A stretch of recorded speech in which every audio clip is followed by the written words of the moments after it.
This essay has to do with my fascination with silos.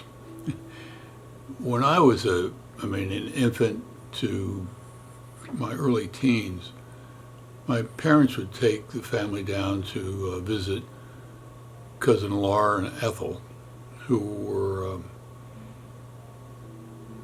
who ran a farm, and the farm, they were elderly people, but they had a tenant farmer by the name of George, and he had two sons, and one of them was named Grover. And Grover kind of took me under his arm, and he taught a city kid about farming. And I swear,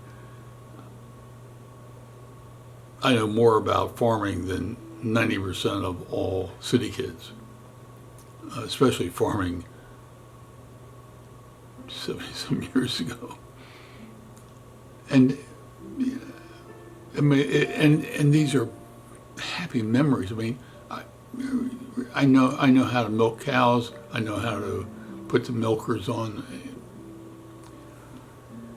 and I also know about silos. And there was something called ensilage, which was chopped up corn and stuff out in the field, and it's put in the silo for food for the cows.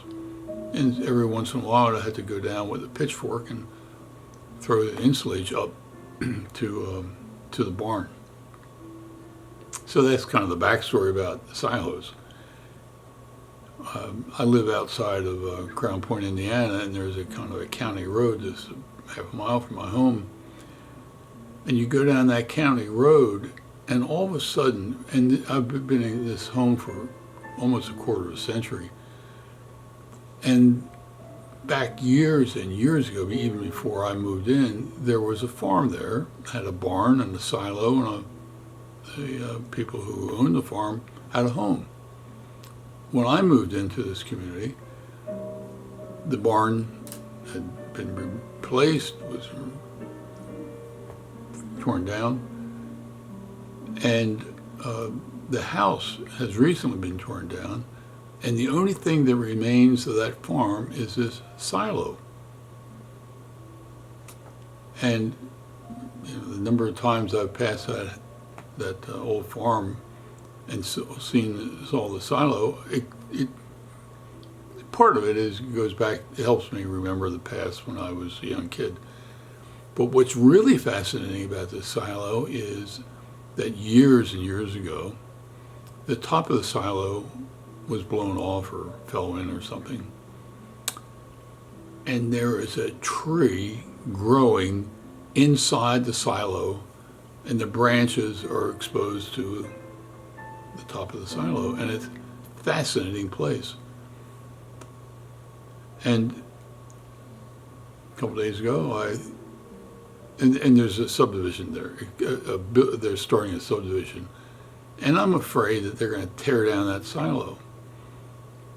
And so I took my dog, Ginger, and we went and visited the silo. And that was, for me,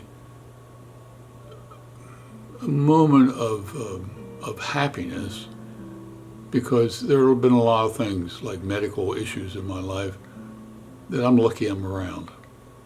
And I'm still standing. And when I was and Ginger and I have a habit of, she talks to me. And she said, I want a picture of me in the silo. And I said, why? And she said, I'm still standing. She's had 2 dances with death, 2 or 3 dances with death. She's been in ICU at the Purdue Veterinary Hospital once. And she's lucky that she's still standing. And so this essay is about Ginger and me and our still standing in our lives. But it is also a kind of a metaphor for you, that you're still standing, regardless of what your age is. And you need to think about living your life to the fullest. Now, what I'm going to do is something I've done in other issues of that I've written about with Ginger is ask her to come up and sit on my lap. Hey, Ginge, come here, Pooh. Ginge, come here. Come on, get up here. Come here. Up, up. Good doggy. Okay. Oh, I know. You are a good snoot, Ginger. Now, Gingy, look at the camera and say, hey, Ginger, look. Look. It doesn't work. Ginger, thank you very much. Now you can sit down. We'll go up and have dinner, okay? Come on, hoppy down. So I appreciate your time watching, listening to this video, and reading this essay. Take care.